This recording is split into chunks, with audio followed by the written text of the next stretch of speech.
Welcome. Buenos días and bienvenidos a SeaTrade Cruise Med, an event we first launched in 1996. So good to see such a sea of faces after 4 long years away from the Mediterranean. Thank you so much for coming. Thanks to our hosts, Port of Malaga, Malaga City Council, Costa del Sol Tourism Board, and Andalusia Tourist Board. And special thanks also to MedCruise and CLIA. Thank you all for making this happen. And thank you to the SeaTrade Cruise team as well, as they have put in a lot of effort, as you might imagine. We've got a great 2-day program lined up, including a conference with sessions galore on multiple topics, on stages including a theatre on the show floor, where you will also have the chance to visit over 180 exhibitors from around the world. So please take a visit there, especially on your way to the delegate lunch, which is in the area at the back of the exhibition hall. And don't forget the fun parts too, the social programs, both tonight and the sail away party at the end of the event at show close in the courtyard outside. To keep on top of all the packed agenda, please download the SeaTrade Cruise Med app if you haven't already done so. Above all, we hope you enjoy the event and your stay here in Malaga. Finally, I know this is a question that is on everybody's lips, and whilst we're in the Mediterranean, I know many of you will also be joining us at SeaTrade Cruise Global next year. So we are pleased that we can finally announce that SeaTrade Cruise Global 2023 will take place March 27 to 30th at the newly refurbished Greater Fort Lauderdale Broward County Convention Center. If you have any questions about this fresh news, please search out one of our team and they'll be more than happy to give you more information. And now I would like to share the latest video from Mercy Ships, our charitable partner. Today, as we continue to stand on the promises of dreams come true, we invite you to set sail with Mercy Ships to help make surgical access a reality. Join the journey of our volunteers as they leave everything behind to live a life in service to others. Teach with our capacity building team as they partner with our hosts to leave a legacy that matters. Find the smile that was stolen by shame. Celebrate the transformational surgery that allows our patients to live a full life. Walk alongside new friends while they take strides into a bright future. Run with little ones who have been sitting for too long. See the smiles that light up your world. Serve with joy. Give with grace. Dream with the children who can finally see a destiny filled with hope. Thank you for continuing the dream of bringing hope and delivering healing in every port of call. Together with Mercy Ships.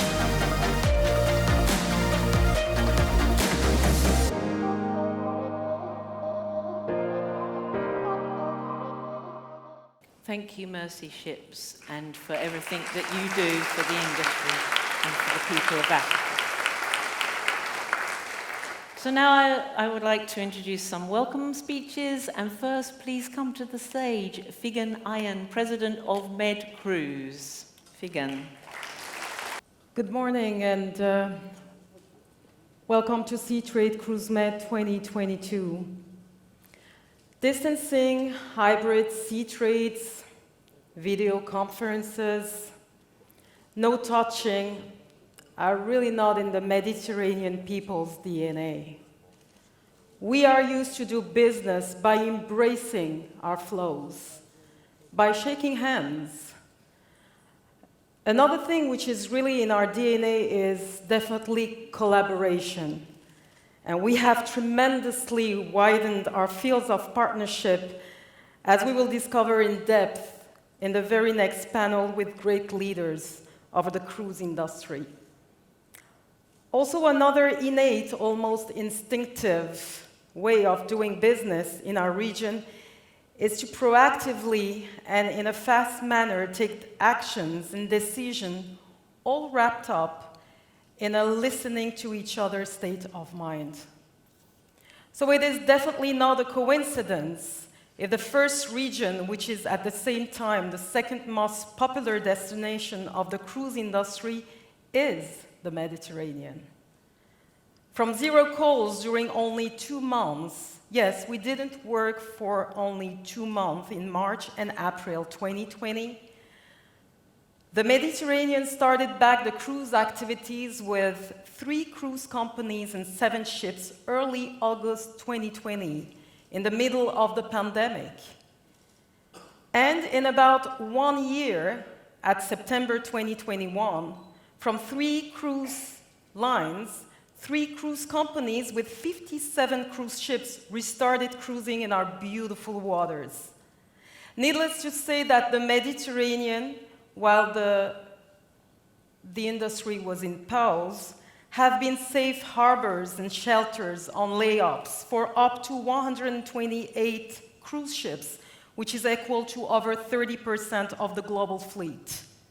So today, it is with utmost pleasure that I can share that 388 out of 429 cruise ships, alias 90% of the global fleet, is back on track.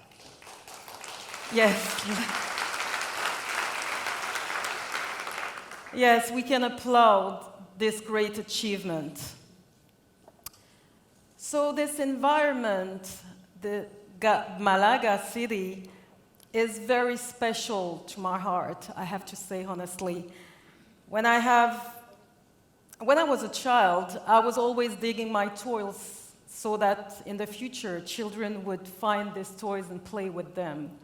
So I have always loved history and archaeology. So knowing that Malaga, this beautiful southern Spanish port town, is one of the oldest cities in the world, makes me shiver. For the next days, while you will be walking in its streets, keep in mind that it was founded by the Phoenicians, then conquered by the Romans, the Visigoths, the Moors.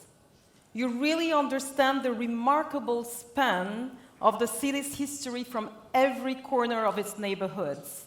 So the reminders of all the different hands it's gone through are simply everywhere in the city. The Roman theater, an amphitheater built by the Romans in the 1st century BC, which is right near the center, and above it, sitting on a hill, is Malaga's Alcazaba, this imposing palatial fortress built in the 11th century by the Moors. It's pretty well preserved and one of the best alcabas in Spain. But to really understand the city's history, go to the Picasso Museum. It's in the 16th century palace, and when they were refurbishing it, they found structures in the cellar, and archaeologists confirmed that they were remnants of the original city wall from the Phoenician times. Isn't that really cool? I mean, you're just building up a modern building, and you just found out you're really literally traveled back in time. And it brings out of the riches and depth of that part of Spain. It takes a long time to become young, Pablo Picasso once said.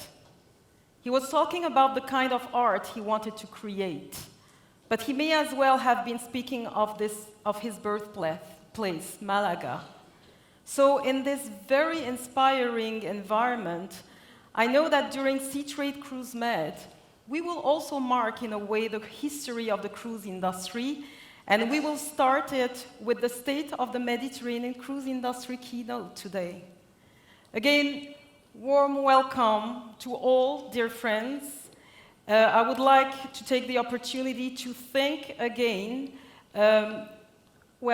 Sea Trade, of course, but also actually the Puerto de Malaga, the Turismo de Malaga, Turismo y Planificación Costa del Sol, Sun Cruise Andalucía, and Malaga Cruise Port, Puertos del Estado, and of course, Med Cruise Association as well, Secretariat too, and all the members.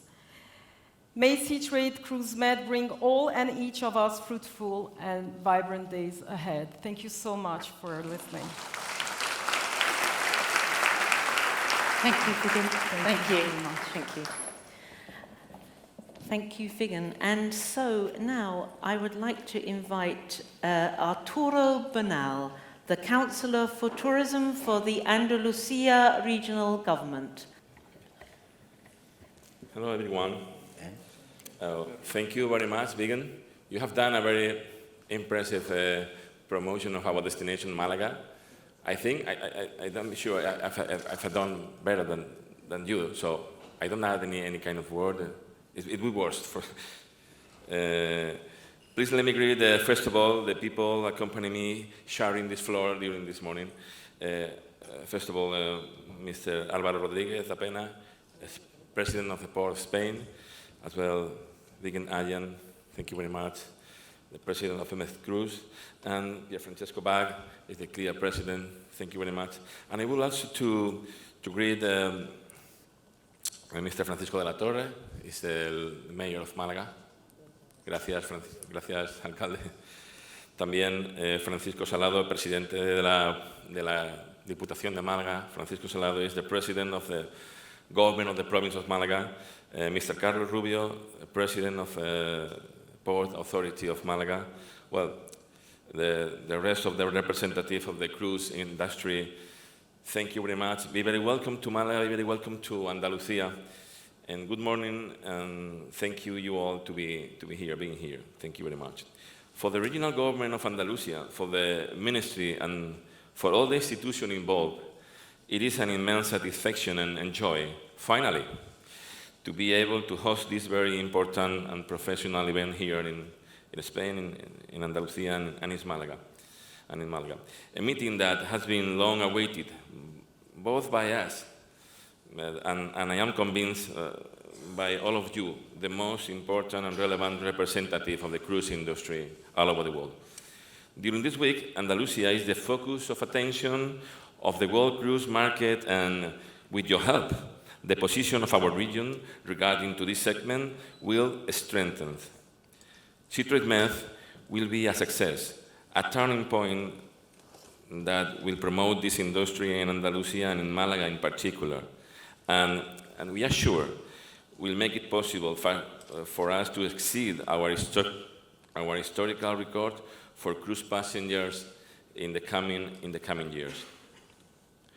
Following the total shutdown in 2020 and the year of transition represented by 2021, the cruise industry is currently recovering strongly, and I think that is very quickly as well. And the situation is increasingly closer to that reach in 2019, when recorded 1 million cruise passengers. We are now approaching to these figures as well. In the current situation, the global uncertainty, Andalusia is called upon to be a leading destination for tourism in general, and in the cruise segment in particular, both in the short and in the long and medium term. In fact, only so far this year, we have practically reached the total number of cruise passengers to arrive in the whole 2021. Our aim is to continue growing and exceeding our historical records, but we would also like to focus on our attention not only in quantity, but especially in quality. We are seeking to attract cruise passengers who are demanding with high purchasing power and who appreciate the uniqueness of Andalusia in order to attract and opt more and more cruises based in any other of the ports in the region. Andalusia needs to be acknowledged as one of the best cruising destinations with regard to the following: safety, security, high quality port facilities, and professionalism in the sector. As well, Andalusia needs to be acknowledged for what it offers, with incomparable attraction both in the cities where the ports are located and within the couple of hours of travel. And as well, the involvement of local residents, because our land, our people can really make a difference in this industry. Hospitality is yet another attraction of Andalusia as a destination. Tourists like to feel special, and here we are able to help them achieve this. As you will be able to see for yourself during this day among us in Malaga, in Andalusia.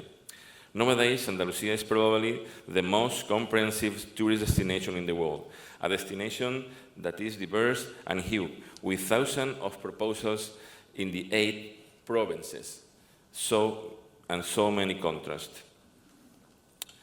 Cruise passengers know that in this region, they will be able to enjoy the best weather, and in the actual cities where they dock, or just a couple of hours away, they will find wonderful, unique attractions in nearby World Heritage cities and extraordinary natural surroundings. Tourism, especially cruise tourism, is an industry based in safety, security, and trust.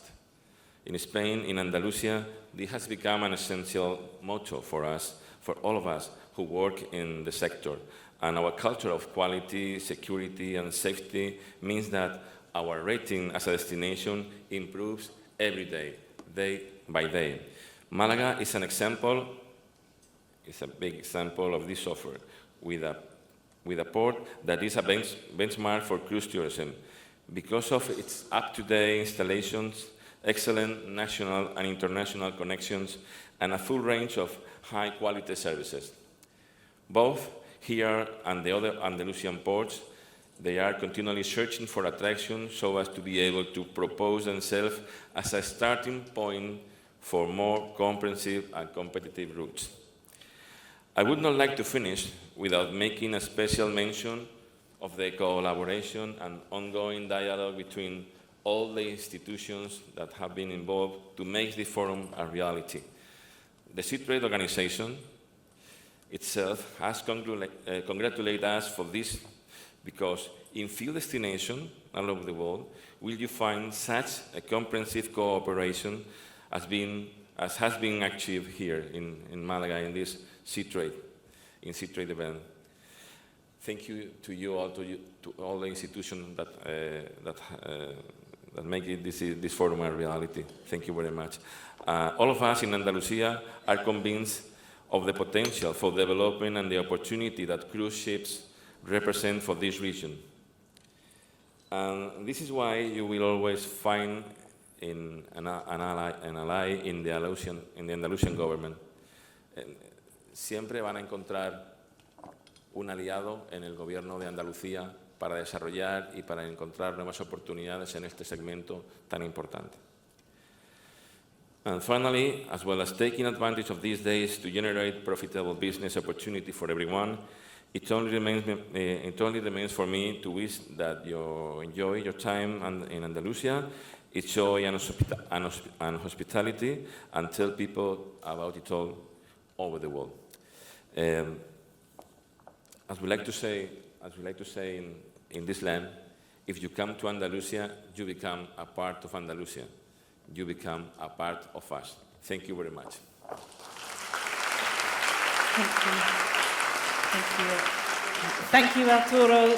Very nice words, and I think anybody who has been here for a day or more will realize what a wonderful city this is, and very welcoming, and I know I've experienced it myself walking around, so thank you very much, and for all the hard work that you put in as all the stakeholders, because I think it manifests itself, and we will all, I'm sure, experience that. Please, can I invite Mr. Alvaro Rodriguez Dapina, the President of the Ports of Spain. Thank you. Well, a few words. Thank you very much for the Sea Trade Cruise Med Cruise, CLIA, all the shipping lines involved in the cruise industry, of course, Andalusia government, the President of the Diputación Provincial, also the Mayor of the city, the representative persons of the central government delegation here in Andalusia. Well, it's pleasure for me to be here. I think this is a wonderful success.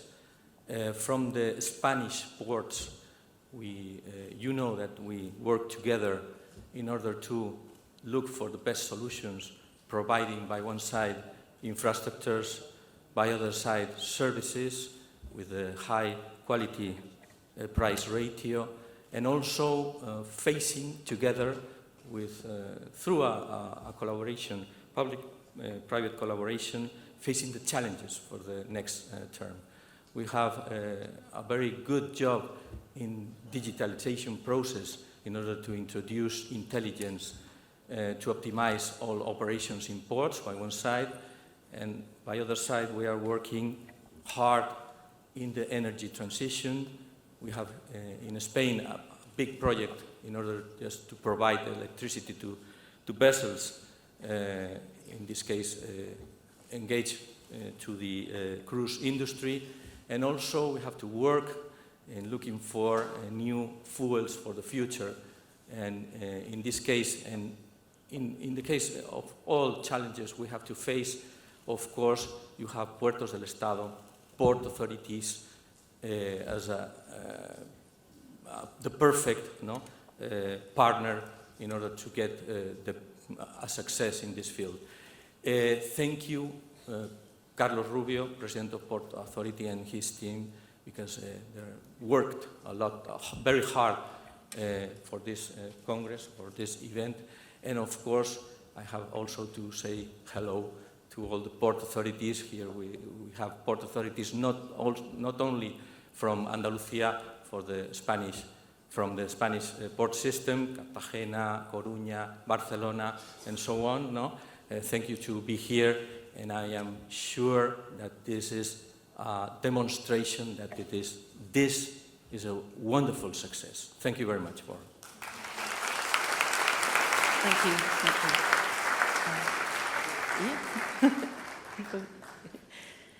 Thank you, Mr. Dapina. And now it is my pleasure and honor and delight to welcome Mr. Pier Francesco Vargo, the chair of CLIA. Good morning.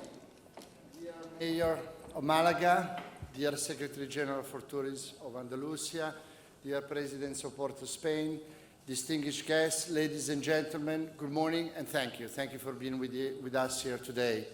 I'm pleased, obviously, to be here in Malaga, a port that is integral to our industry's operations, and delighted to see many of you joining us for SeaTrade Cruise Med 2022. Our strength is upheld by the partnership we have across our community. Your presence today is a proof of the dedication that underpins this partnership, so thank you very much to sustain such partnership. Our ships are continuing to sail through the Med in what has been, I think, a great summer. We don't want to measure this season by numbers, but by the momentum that has returned to our industry. In the last months, we've seen the benefits of the work we have done to overcome challenges. We have witnessed our guest enthusiasm. As our ships sailed across the Med, they brought proof that our industry is back. I'm delighted to share that the global deployment for 2023 is actually projected to be above 2019 levels. As our recovery gains momentum, so too did the rise in consumer confidence. Our research shows that 84% of cruisers want to cruise again, while 67% of non-cruisers are open to cruising. So both indicators are now higher than before the pandemic. Another important fact is that 69% of those who took a cruise in the last 6 months stayed at least one night at the Homeport prior to embarkation. So important to the territory. And 67% one night after the disembarkation. So giving and sharing economy benefits to the territory. Not only does this show that the public has confidence in our industry, but also our strong economic impact, which extends itself beyond the sailings. On that note, there are currently, and this is another very important data, 71 new cruise ships on order for delivery between 2022 and 2028. Many cruise lines are actually placing orders again, which shows the industry's confidence that the future, as the industry has in the future. 90% of these ships will be built in Europe. And obviously this generates an investment of more than 46 billion euro. This again generates employment in shipbuilding regions and feeds obviously supply chains that extends beyond. Our economic impact in Europe is usually more than 57 billion euro a year. So that's real economy. This is real work. We support more than 400,000 jobs across the continent. This is not just a measure of the importance of the cruise economy, it's also a sign of our responsibility to support the communities, the coastal communities, any communities. The cruise industry obviously also shares and has many responsibilities. So the cruise industry shares Europe's commitment to sustainability, and this to us is paramount. Although we are only a small portion of the maritime world, our ambition is to lead the entire sector of the whole maritime industry. That's why, obviously, we strongly support the EU Green Deal and the Fit for 55 package. We have committed to strong environmental ambitions that will set the standard for cruising into the future. We are pursuing to net zero carbon cruising by 2050 and are putting in substantial investments to this end. Every new build brings new technologies that takes us closer to these goals. Typically, each new cruise ship's design is 20, 25, 30% more efficient than the one it replaces. Our investment, you have seen on LNG, allows us to deliver a significant reduction on emission of local pollutants, zero sulfur emissions, 85% lower nitrogen oxide emissions, and almost 100% fewer particulate emissions. So this is very important. I'm saying this number because sometimes the greater public is not aware of what the cruise industry is achieving in practical terms. LNG also helps us progress toward decarbonization, offering an immediate 25%, 30% reduction in CO2 emissions compared to other standard marine fuels.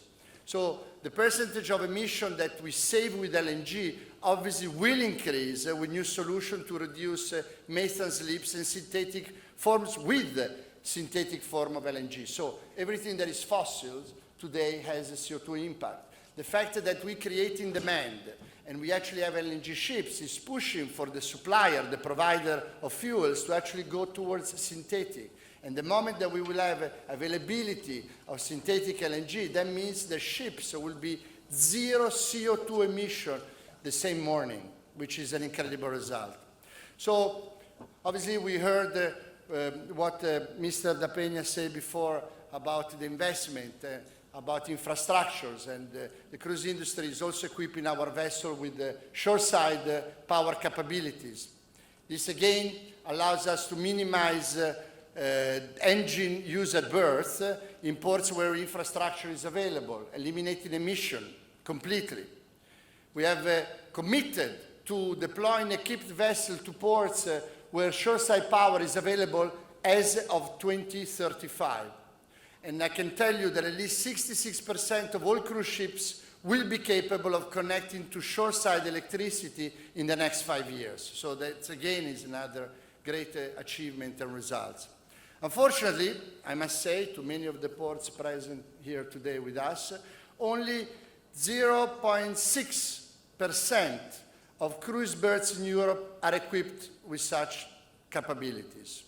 The EU has signaled an ambition to require this in Europe, a most important cruise port, by 2030. So there is a lot of work that we have to do together, you know, the industry and the ports. To achieve this, cruise operators, ports, and other stakeholders must continue to be working together. That's so important. So there are examples, like I was saying, of effective cooperation in this front. The port of Southampton's Horizon Terminal is fitted with shore power and more than 2,000 solar panels. Barcelona, we hear, is also moving forward, and that's great news. We know there are hurdles to overcome, but we are committed to expanding this capability. So it's very important that this is met by greater investment in infrastructure in Europe across all our ports and coastal communities. Elsewhere, there is considerable investments in the research and development that will achieve advances to the path to zero carbon cruising. We are embarking on a research project focused on overcoming low carbon fuels like methanol, bio and synthetic LNG I was mentioning before, ammonia, hydrogen, and fuel cell. So we are again an industry that is investing concretely in hydrogen while everybody else is talking about it. So we will deliver on our promises, and this is a commitment that I'm taking in front of you here today. Sustainable tourism, sustainability is also sustainable tourism. Sustainable tourism means being good partners as well with our destinations, with many of you here today. It is obviously important to acknowledge that our ships' return to the Med is once again causing concern, we heard, among local residents in some port cities. We must strive to ensure that our presence creates value for all the parties concerned. This means our guests as well as local residents and the environment. So there is obviously a lot that we can do with our partners on the ground. Many of you here are presenting today to ensure this. And an example of such partnership, this partnership agreement that we have reached with Dubrovnik, is a very good example of what can be achieved if we work together. So again, we do not shy away from our responsibility, and we look forward to be engaging with authorities in the future, you know, to actually ensure that there is no over-tourism caused by our industry. Every destination is different and requires solutions that are unique to its own circumstances. And here we are ready to do exactly so. As we move towards the end of this Mediterranean season, we can be proud of what we achieved. We have responded to the pandemic with, many of you know, the most extensive measures to be found anywhere in tourism. We have upheld the health and safety of our guests, crew, and communities we visit. We have taken our guests back to sea, fulfilling their expectation and earning their confidence. And we have advanced in environmental, as we heard, initiatives that are central to our operation. So we still obviously face challenges. We have much to give us confidence. So I'm grateful for all of your support, and I look forward to sharing the prosperity that we will enjoy as we continue to develop our industry, the cruise industry. So thank you very much for being here today. Thank you. Alvaro, for being here today. Thank you. And I would just like to finish this segment of the opening address by calling on the human dynamo from Malaga, the mayor of Malaga, Mr. Francesco Della Torre, to say a few words. Thank you, Mrs. Ball. Very short word. It's a pleasure. We are proud and happy to host this important Congress. No? The speech of Mr. Bach, Francesco, very important. The strategy for the Nigeria, the challenge for the cruise line in the world. The opportunity for Malaga is very interesting because it's for us the possibility, the cruise line, the responsible of you, know our town, better knowledge. Malaga is wonderful. This is Aya, begin. Thank you for your word about Malaga, very complete. Thank you, Regional Minister or Tourist, Culture and Sport to be here. Thank you, the President of Port of Spain, to be here. It's a pleasure. Mr. Salado, President of Autoridad Provincial, Mr. Carlos Rubio, President of Port of Malaga. He is working very strong, but to have this possibility, because many years ago, Malaga tried to attract this Congress, Mr. Bon, after Tenerife, after Lisbon, before Tenerife, before Barcelona, before Marsella, before Cannes, before Venezia, but now Malaga. Don't forget. It's important for us, it's important for you also. I hope this Congress was an opportunity to all the responsibility of sport, Port of Andalusia, Port of the rest of Spain, ports of the Mediterranean. This morning I know also the mayor of Izmir in Turkey. Welcome, dear friend. For everybody, welcome to Malaga. The best wish for this Congress and for the enjoy also Malaga, Andalusia, the regional minister, and Spain, the best city, the best region, and the best country in the world for the coastline and for all. Thank you very much.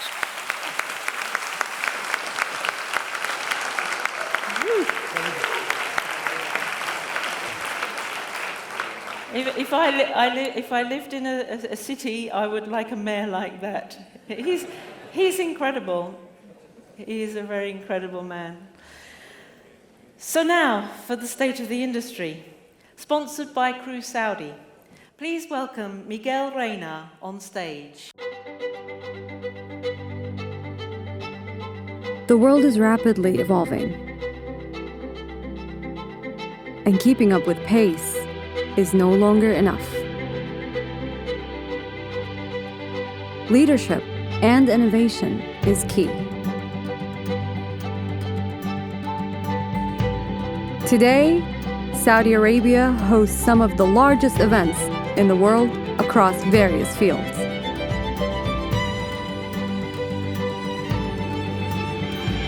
With empowerment, scientific breakthroughs,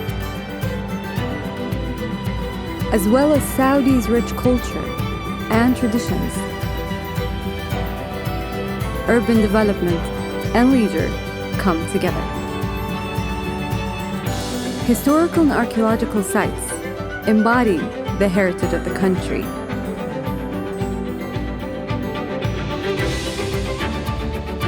Gathering the brightest stars in the land of the future. All while preserving its distinct Arabian persona. Embark on a journey with Cruise Saudi as we open a new gateway to a world full of love, hope, hospitality, and adventure. From music, entertainment, to creative arts, sports, offerings, and events, Saudi Arabia will be one of the leading tourism destinations in the world.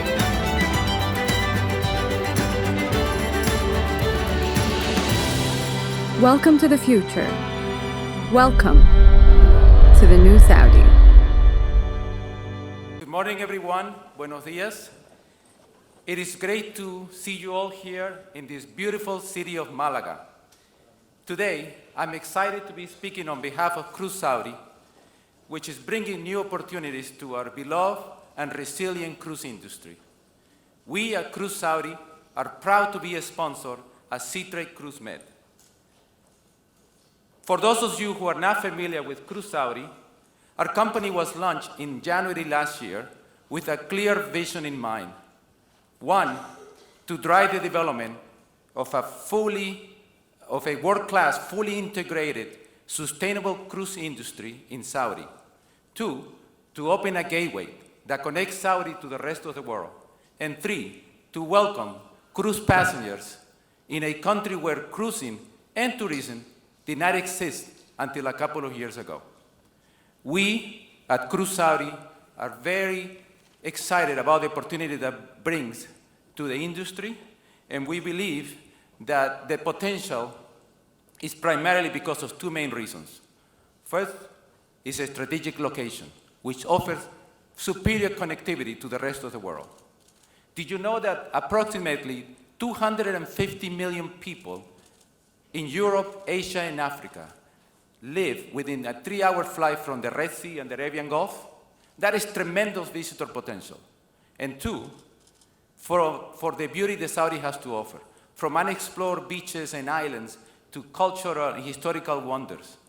Some of these wonders include UNESCO World Sites, like the city of Al-Balad, the old town in Jeddah, which is a vibrant marketplace where you can find everything from textiles, sparkling silver, gold, spices and honey.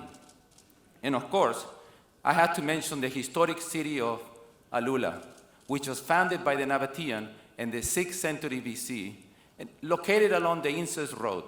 That was the ancient network of routes that connected Arabia, Egypt, and India. There's many places and many wonders to see in Saudi, and you have to come and visit them. There's simply so much to see, and I'm sure now that these sites are accessible via cruise itineraries, the guests will enjoy it. Today, Saudi has ports ready to welcome the new generation of vessels. On the Arabian Gulf, we have the new port of Dammam, which is ready to offer exciting opportunities to the guests arriving later this year. On the Red Sea, we already have the ports of Jambu and Jeddah, and last year we received over 50,000 cruise guests. As a new player in the cruise industry, we know that we still have a long way to go, but we dream of the day where mainstream cruises and luxury cruises and all sizes of cruise ships will sail from Europe, Asia, and Africa to the Red Sea, offering along the way destinations in Saudi, Egypt, Jordan, among others. We look forward to working with local and international partners to transform Saudi into a premier global cruise destination to echo its historic maritime past. Thank you, and I look forward to meeting my old new colleagues and new colleagues in the next few days. Thank you, Miguel. Thank you so much. Thank you for Cruise Saudi for sponsoring this opening session. And so now I want to welcome on stage our speakers for the opening session and the state of the industry. So please come to the stage by joining the stairs there. Figen Ayan, please return to the stage, President of Med Cruise.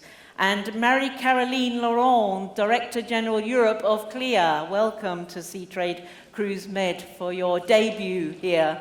And Gianni Onorato, CEO of MSC Cruises. Thank you. Please, Marie-Caroline. Gianni, welcome back to the Seatrade Cruise Med stage. And Chris Theophilides, CEO of Celestial Cruises. Chris, I believe you've adorned our stage before. And Mr. Mario Zanetti, President of Costa Cruises. Mario, thank you very much for joining us this morning. Thank you. So, welcome, ladies and gentlemen. Figen, I can see you down there. Please make yourself at home. Forget about them. We're here in my living room. We're all chatting, so welcome to my middle abode. We're delighted to see that the majority of cruise ships are back sailing. We heard some very positive statistics during the welcoming addresses. And so my first question to each of you is from your own company or association's perspective, where are we now on the road to full recovery in your opinion? And I'm going to start with Mario. Yeah, thank you. Good morning. Good morning, Mary. Good morning, everyone. Well, let's say 2022 has been a very important step in the journey to recovery. 2021 we started back again successfully, and in 22 we consolidated the recovery. The results have been very encouraging. Of course, we saw different type of speeds in the recovery, depending both on the areas, of the operational areas, as well as when it comes to the source markets. Some has been quicker in the recovery, some others a little bit less. This depends also on where the source market are insisting in terms of itineraries and so on. Of course, what happened in Northern Europe was softer than in the Med. Some countries, the proximity that we saw being more and more important, so willingness of guests and customers to travel more closer to their domestic market impacted also our industry. And so for the source markets insisting more on the Med, there the recovery has been a bit quicker. Instead, the ones that have more ports of call in the north, they kind of supported the recovery of that geographical area. The numbers we have been listening are encouraging, and we see also reflected in our numbers, and this, let's say, hopefully will pave the way for 2023. Okay, thank you. Chris, from East Mediterranean perspective, please. Thanks, Mary. Good morning, everyone. I'm glad to see everyone here. I think where we are in 2022 is where we expected to be in 2022. We wanted to start a bit stronger in the year, but there were geopolitical events affecting that. But the important thing is, as time went on during the course of the year, the momentum was and continues to build up in the very right direction. I agree with what Pier Francesco said earlier, that by and large we have had a very good summer. Good from a number of perspectives. It's not just guest numbers, which have been building up nicely, but it's also the fact that collectively, as an industry, we wanted to pass on the message that our protocols were robust. We were testing them out in 2021, and it was a good, short season in 2021, just to validate that thesis. And this year we rolled it out on a major scale with a large portion of the global fleet deploying as we went along. So it's a process, and I think we all recognize it's a process, and I think we are very well on that process for 2022. The Eastern Med in particular has had a fantastic year. Yes. Not only Greece, but the wider Eastern Mediterranean basin. We can get into that maybe later, but yes. In general, Europe has done well, and I agree with Mario. Different story in different areas depending on the specifics. Okay, thank you very much. And Gianni, from an MSC Cruises perspective, where do you think we are? The first months of 2022 were totally a disaster everywhere, because we were still in so many parts of the world not able, to perform 100% with all the ships deployed. But then, as we were all saying, starting from summer 22, we have seen that the scenario has totally changed. It's totally changed, especially also because we have seen that the consumer perception has been very strong into the direction of going back to cruising. And this proves again that this is a very resilient industry, because the value for money is huge and is not comparable to any other industry. So I think this is the most important message.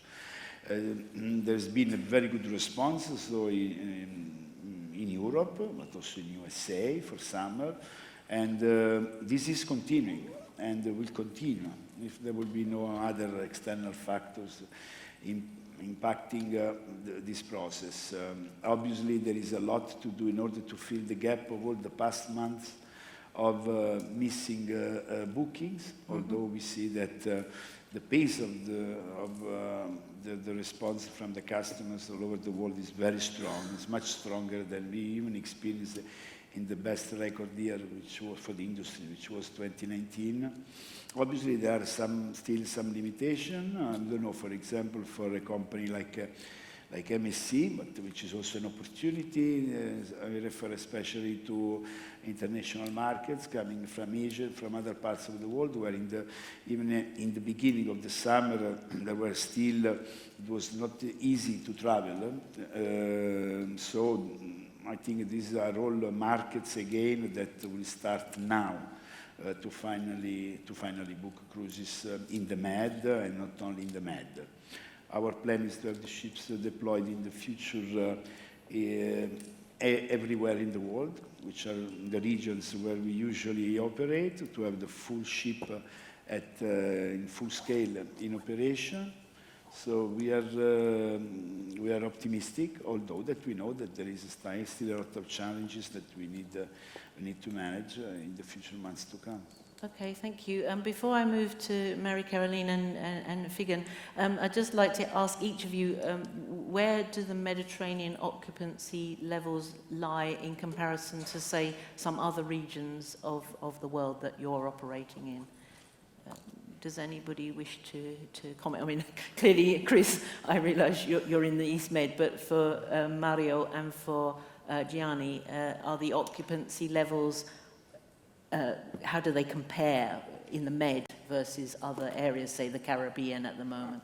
I mean, when it comes to cost, I think that the Med benefit is getting the benefit of the proximity for more source market than other areas. So we saw, I mean, the Med a faster recovery than in other areas. Okay, faster recover. Yeah, definitely. And the same for you, Gian? No major difference, although our ships were mainly dedicated to Europe and the Mediterranean. Okay. I can say, Mary, from our perspective, we've been hitting the threshold we have because of distancing we have placed on board our vessels. We had a threshold of capacity that we could actually sell. We've been hitting that from midsummer onwards. So it's indicative. So it's very positive then. Yeah. Good, great. Marie-Caroline, as far as Clear Europe is concerned and your agenda, where do you feel we are on the road to recovery? Thank you very much, Marianne. It's a pleasure for me to be here today. As you mentioned, it's my first time in STCTalks Med, so it's extremely nice to see all of you and to be here with you in Malaga. Obviously, I will only echo what has been said by my colleagues here. Maybe just in addition to the pure numbers, reminding everyone that all of our markets in Europe are reopened, and this is a tribute to all of you here today who worked with the ports and with all of the colleagues in the room who made this happen. This is not the case everywhere in the world, where you still have regions which are closed to cruising. So that's an important data that reflects the work that has gone into it. Looking into the future, as Gianni said and the other colleagues, we had a slow start, but obviously with Omicron and the conflict in Ukraine, there were some uncertainties in the beginning of the year. More than the passenger numbers, and we've heard that the summer was good and promising. Based on our latest CLIA data, we see that the intent to book and the intent to cruise is actually 6 points higher than what we had in 2019. So this is an extremely positive number that shows that our industry is strong with good prospect for the future. Terrific, very good news. And Figen, MedCruise represents 145 ports, I believe. I saw on your stand outside just now. 22 countries. Yeah, 22 countries. So you obviously have a very broad brush experience of what is going on in the Mediterranean from your port members. What is the feedback you are getting from them about the road to recovery? Well, first of all, we have definitely, as MedCruise, we have redefined the borders of the Mediterranean. This association is just expanding from the Atlantic Ocean down to actually Saudi Arabia and to North African Black Sea ports as well. So whatever happens in this geography is impacting immediately our members. And that's why we have always been very proactive, and our collaboration has been really tight, even tighter during the pandemic period. So we have been in touch with cruise ships and cruise lines, whether they were in layup or they were in activity. And it's important to say, and I would like to reiterate what Marie-Caroline said, is that we only had 2 months of 0 calls in the Med. And this is an amazing achievement that we have been able to do thanks to understanding what the needs were and just really reacting in a super fast manner. Actually, we were doing the itineraries 2 years in advance, and it has been done in, well, you name it, you cruise lines. I mean, the panelists would know it better. But it was just like a shuffling of ships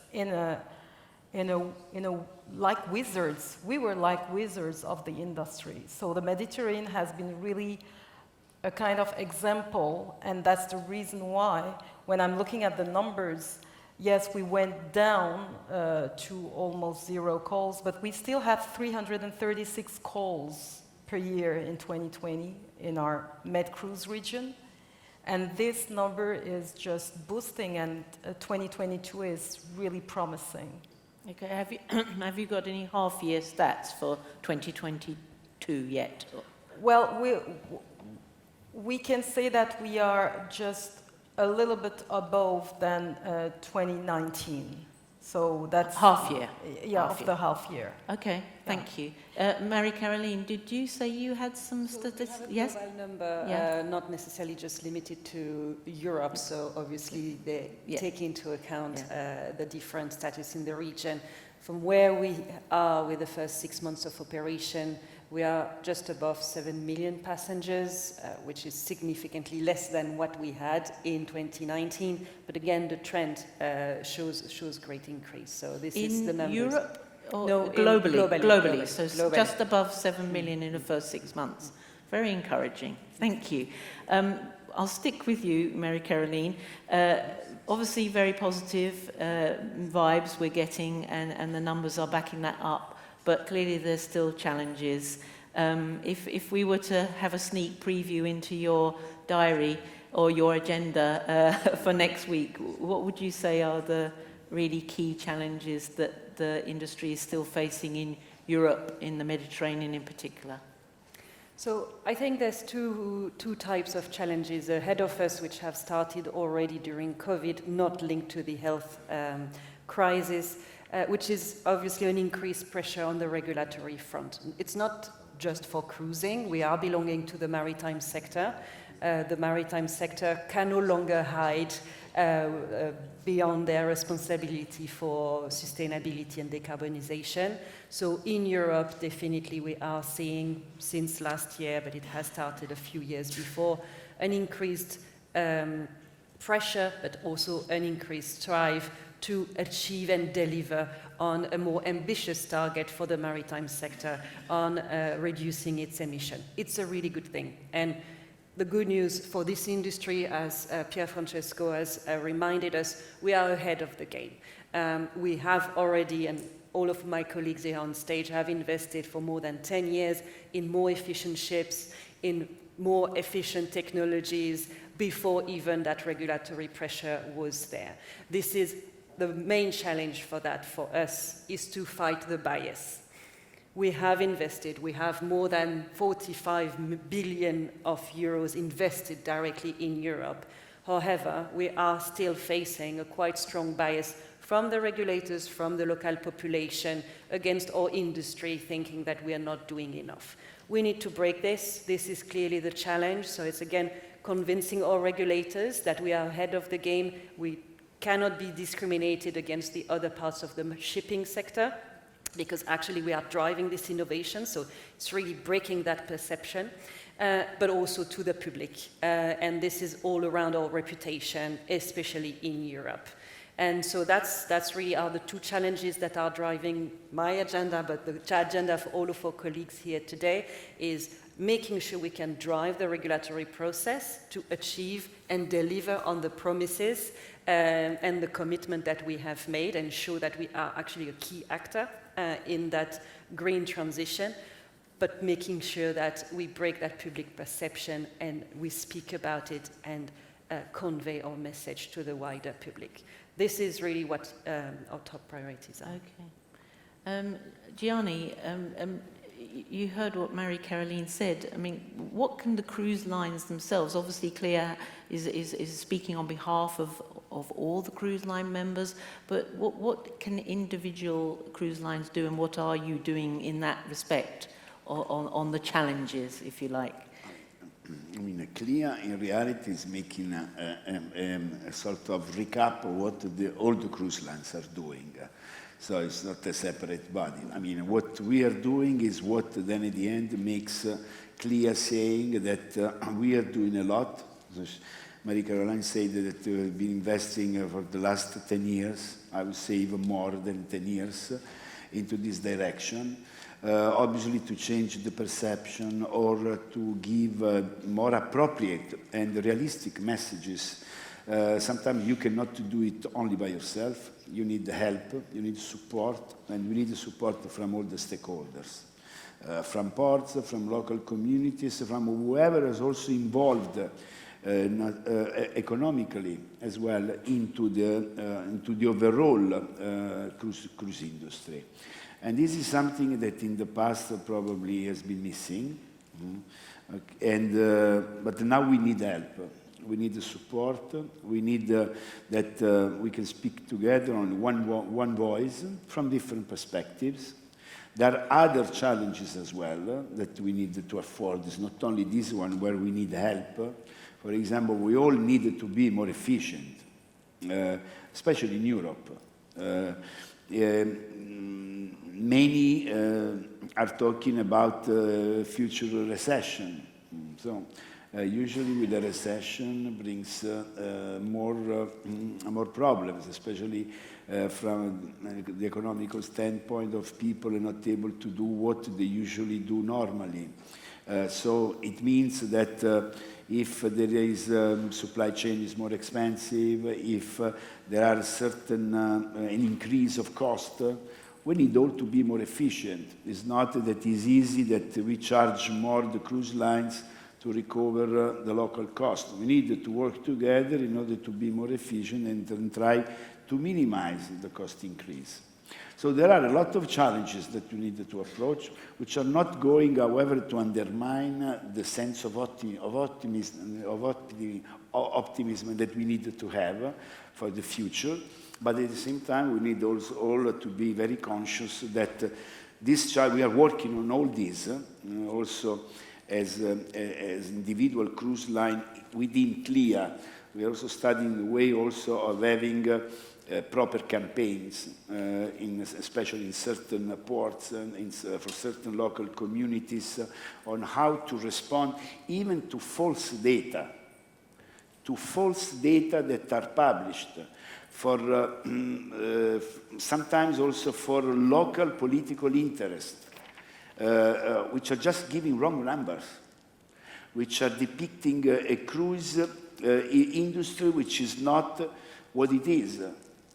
And there are lies going around. So we need to fight these people, we need to fight these lies, we need to fight this with the truth. The truth is that we are investing, we have been investing for years, we are ahead of many other sectors in the shipping industry. We are leading this towards a better world, a better business, a cleaner business, a greener business. And we're already doing it, and so we need to pass together this message. Okay, Chris, can you cite any examples in your own company where you are working positively with local communities, or where there's a positive message coming out? Well, yes, Mary, in Greece, we focus our efforts on Greece, and Greece is very particular in the sense that there's a big focus on a very small number of destinations. We have been working for years now and continue to do so in developing more and more destinations. And to do that, you need to work with the local communities and the destinations you want to open up. Because it's one thing, to say and add on an itinerary new destinations that we as locals know would be appreciated by the guests for the experience they will eventually have. But at the time of sale, if they do not understand the value of what you're offering, then it's a challenge. So we've been working with communities to try and develop joint marketing activities or joint promotions, and also developing all the necessary ancillary services. For example, just to be very clear on it, Greece up to 2 years ago, as a turnaround port, was primarily focused on Piraeus and secondarily to Crete and Corfu. But Piraeus, in as far as the Athens area, was the sole port. We as a company had taken a decision pre-COVID, but we went ahead with it in 2021 to open up a secondary home port in the wider Athens area. And that alleviated a lot of congestion in Piraeus and a lot of problems that guests were facing. We've taken a third step this year in adding Fesaloniki as a home port. But to do that, it's just not a matter of adding Fesaloniki 2 years out on itinerary planning. We had to work with the local port authority, we had to work with the local municipality, we worked with the Ministry of Tourism and the Greek National Tourism Organization, and we are working with the private concessionaires of the airport in Thessaloniki. It's a whole ecosystem of developing new ports. And once you develop home ports, then you can also start thinking about your transit calls. These are the types of things that we are in continuous communication with the local communities. I think it's a proactive way of managing issues that, again, are wrongly attributed sometimes to cruising, about overcrowding in certain destinations. Cruising has shown in other parts of the world that it can step up to the table and manage that. We're doing it proactively by going and actually adding more destinations on offer in our particular area of the world. Yeah. Mario, do you like to comment? Yeah, of course. I can echo what my colleagues said. I think there are some facts we need to work on, and working together with the destinations, taking public commitments as well, and creating working groups is of a paramount importance to tackle some of the challenges we have. And then there's the perception, misperception, and also negative influence that some part of the public opinion is exposed to. And this perspective, I think that it's crucial that the individual cruise lines are channeling the messages through CLIA, but it's also very important that others will speak for us. And I would not underestimate the role that our guests can have on this, because they are exposed every day to what we do on board and how we make them living in smart cities that ashore are still a utopia, a dream. So having them be more engaged on what we do so that they can be also in the position to vouch for what we really do, as opposed to some, let's say, stakeholders short side are instead willing to influence for some different agenda that are not related to the real value generation that is affect again. Yeah. Figen, what are your ports telling you about challenges? I know these change, obviously, it can even change within a season, but currently, what would you say are the couple of top topics for your ports, the challenges? Well, first of all, I think that the line between the cruise lines and the port is totally intermingled, in the sense that in a time 15 years ago when we were discussing with the cruise line, we were only talking about our bollards, our pier length, or our technical aspect. But these ports are really the destination and the opening up. And if a cruise ship is coming to our ports, it's not to see our terminal building, although some are gorgeous, like mine at Galata Port Istanbul. But basically, we are just creating an opening and a door and a window to the hinterland. And we see that the future travelers want to have more sustainable and impactful and eco-conscious experiences in our ports. So given actually our situation and our targets for 2050, we as MedCruise have done a lot of activities on the name of bringing the local community with the cruise industry together, We have excellent workshops and projects and studies that we are conducting with the Piraeus University or Boccalino University, or we have a specific workshop where we are bringing on the table municipalities, because we don't want to relieve the experiences that some other ports have lived. And I think that this dialogue that I keep on repeating, but I think it's crucial, it's so important that, well, actually right in the middle of the pandemic, thanks to this dialogue, we have been able to open up the borders between Greece and Turkey, when actually we were at the peak of a crisis. So I think that nothing is impossible, and that actually the ports can be a catalyst and a kind of a vector for the cruise lines, for CLIA and Med Cruise Association and all this destination, to be together for actually cruising the way that the travelers in the future will want to cruise. And it's definitely not like it used to be 40 years ago. So, yeah, and I'm very positive and I'm very optimistic in that sense, because the numbers are here and we see that the activities are back. Okay. I want to look forward now. We spent a lot of time talking about where we've got to today. The Mediterranean, the second most popular region in the world, maintained that, is maintaining it, but obviously has to keep developing. So from your own perspectives, are there opportunities for new ideas in the Mediterranean? Are you introducing anything that you can tell us about, either this year or next year? New destinations, new experiences within the Mediterranean? Yeah, so the Med is Mediterranean Sea with,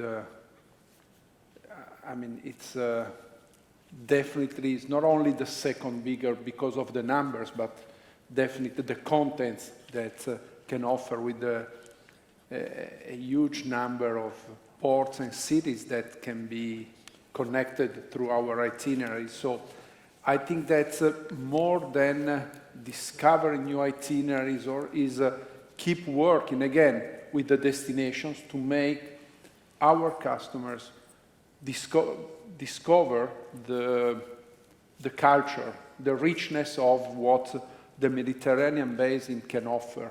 And so the new ideas are what we are working on, is definitely to renew, enlarge, and improve our portfolio of land experience, and working together, creating partnership with local associations so that the authenticity of the discovery of the local culture can really be at the center.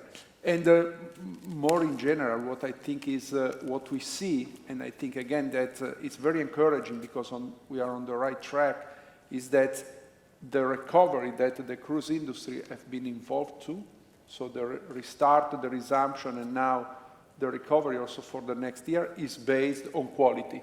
Each one with his own elements, but quality of the customer experience is at the center of our recovery. And for sure, we cannot say this for any other option within the tourism industry. So I think that this element and the Mediterranean with its port and its destination is definitely part of this recovery based on quality will make the difference in the next coming years. Okay.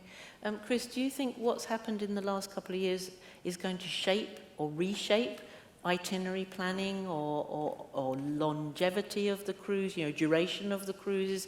Do you see a change in pattern, or do you think we will be as we were pre-pandemic? I think there's no question that itinerary planning will changing. It's already being affected by multiple factors. Not as much as we'd think from the COVID perspective, but COVID has impacted perceptions of people and the way they want to travel and the way they want to gain some experiences. But what is also going to be shaping itinerary planning is the upcoming emissions regulations, which impact itineraries directly. And we will see many operators rethinking the way they craft their itineraries to address the challenges set about by the way the rules are currently drafted. Just to follow on, and it does reply into your question, just to follow on from Mario, the Mediterranean, I mean, the success of the Mediterranean is based, in my opinion, on two things. One, there's a huge variety of different cultures and destinations within a small, relatively small area. And each one of those types of cultures or marquee destinations are pretty much on anyone's bucket list. Cruising is undeniably one of the best ways, if not the best way, to actually experience those destinations. And so based on that, the growth of the Mediterranean, I think, is assured. But it's going to be quite a bit of hard work to make sure that, yes, we do expand on destinations and we do develop different and more personalized experiences. And as a company, just to close off with an example, we've launched this year what we call Authentic Encounters, which is shore experiences for smaller groups of people, but it's more in depth and it follows on themes. You know, some people are more interested in gastronomy, some people more interested in slight adventure. And so we follow on themes with small groups of people that you get more in depth into the local culture, and it's greatly, greatly appreciated. Okay, thank you. Gianni, any changes you can foresee for next year and beyond? We change every morning. As we change clothes, we change the itinerary. So the MSC will, we are planning to have 4 million guests next year. So, with 22 ships operating. So inevitably, we are also collecting the experience of these last years, where we have also, you know, due to the shortage, or let's say to certain ports still closed, we have experienced the new ports. Or we have increased the presence in certain ports where we were only randomly calling these ports. I mean, one example, good example is Malaga. No? You know, we have never had the ship in summer calling regularly Malaga, you know, in our programs. The same in Valencia this year, which is not too far from here. We had 2 ships every week. So we have, for sure, the experience of these last years will have an impact in the future. The other impact will be because, you know, in our case, having more ships and having the majority of our deployment in Europe and in the Mediterranean, we will need to have more ports. For example, we will have a much stronger season than we had in the past in Istanbul, because we will have cyclic cruises from Italy to Istanbul every week. So we will have, for sure, a different deployment. There is an important factor that we need to, a new important factor for all of us, is that our itinerary planning will be definitely impacted by the new CII rules that we need to respect, which in a way are still done in a crazy way, which practically are telling cruise lines that they need to stay as much as possible at sea, consuming fuel instead of being in port, according to what is the schema today of the calculation of the index. Hopefully this will change. We are working on it, because otherwise this will really mean that we will be obliged in the future to have less ports during the cruise, yes. and keep the ship longer at sea, yes. which is a nonsense, but you know, the risks are quite high, so we needed to push on that. So for sure we will have changes in the itinerary, and but we will also have changes because we, in a way, you know, it's like the Darwin law, okay? It's the law of survival. We need to look for new places. So obviously, as Chris was saying, we cannot do it alone. We need the support, we need a strong marketing campaign, because we need also to sell the cruises.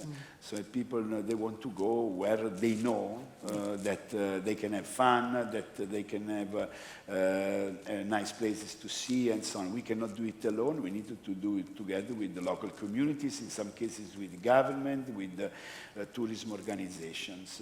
Okay. But yes, we are changing continuously itineraries, and we will continue to do so in the future. So you all say, or you all comment that you need more new ports. Figan, you've got 145. Can you speed up the membership, please, and get some more? You know, I mean, do you think 145 is like 80% of the ports, or could you? No, I don't think. Are there more ports out there? Well, for the Mediterranean, it's well, first of all, the 145 ports, what I like, Mary, is that it's not made only of marquee destination, but it's made up of small destination, boutique destination, which are making the richness of a one-week cruise. Because if you're just putting Venice, Istanbul, Barcelona back to back there, we have many repeaters as well.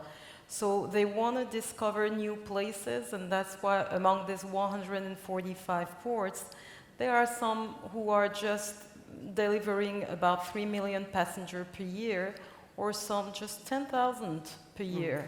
And I think that's the beauty, and our members like positioning themselves as marquee or some boutique destination, and our approach is totally custom-made, and their approach with the cruise lines is also custom-made in that sense. But it's quite difficult, obviously, for the small ports to obviously entertain the likes of for Costa and MSC ships that are larger. But there's the MSC you have the Explorer, yeah, of course, yes, yeah. But that's why actually there are about 60 cruise lines sailing in the Mediterranean, and I think that same as a passenger has the possibility of taking any cruise line according to its budget. Yeah. Any port can be in touch with any cruise line in the market. Okay, well, we've come to the close of our session. Apologies that we ran slightly over, but no worries, the lunch is only just been served, so I know it's early for our Spanish colleagues anyway, but I'm just going to ask one question of each of you, and because we're in the Mediterranean, and we noted that it is the second most popular, and I'm going to start with you, Figan, right at the end, and we're going to come down. Why, in your opinion, is the Mediterranean still the second most popular cruise destination? One short answer, please, one sentence. History, archaeology, richness of culture. It has been a crossroads for centuries of so many civilizations. And you have a glimpse. Basically, your history books are taking shape when you're coming to Mediterranean. It's crystallized, it's taking shape. It's amazing. Thank you.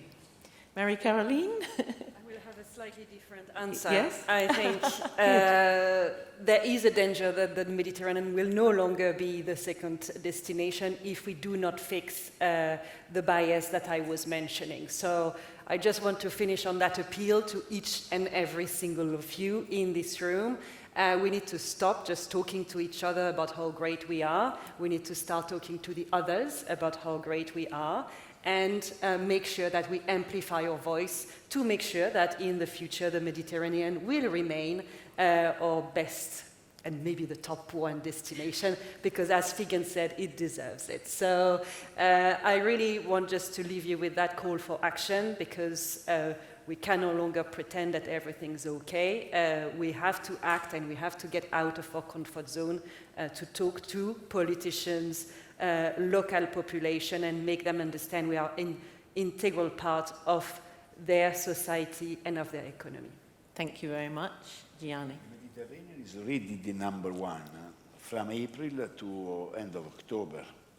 So, so we need to work all together also to make sure that we can then continue to develop more and more the Mediterranean in the remaining months of the year.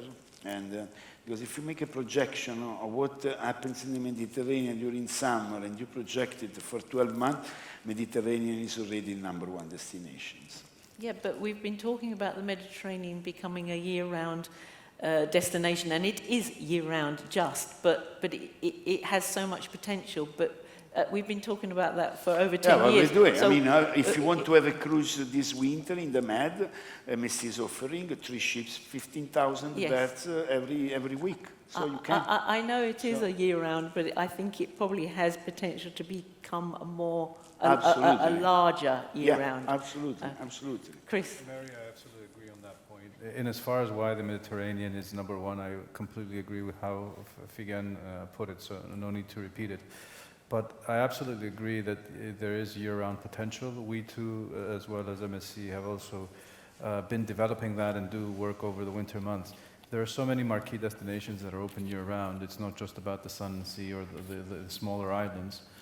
You can expand your offering. And again, it just goes back to destination development. A lot of heavy lifting is done by the cruise lines, but we cannot do it alone, and we do need the support of the many other collaborators out there in the ecosystem to do that. Okay, and the the final last word. one, The last word, no. Yeah, the last The word, last because I sentence. ran out of answers after. I mean, of course, I had to agree with all the answer. And again, I think that if we put together all the answers that have been shared, I think that there are the elements for the Med to become a more and more important destination year-round. There are the elements for reinforcing the leadership position during the spring-summer season. We need to make sure that these will become reality and, again, working together and leveraging on the shared interest that we all have in order to look a little bit beyond the individual interest, because if we enlarge the pie, we'll all benefit out of that. Okay. Please join me in thanking Figen, Marie-Caroline, Gianni, Chris and Mario. Thank you very much.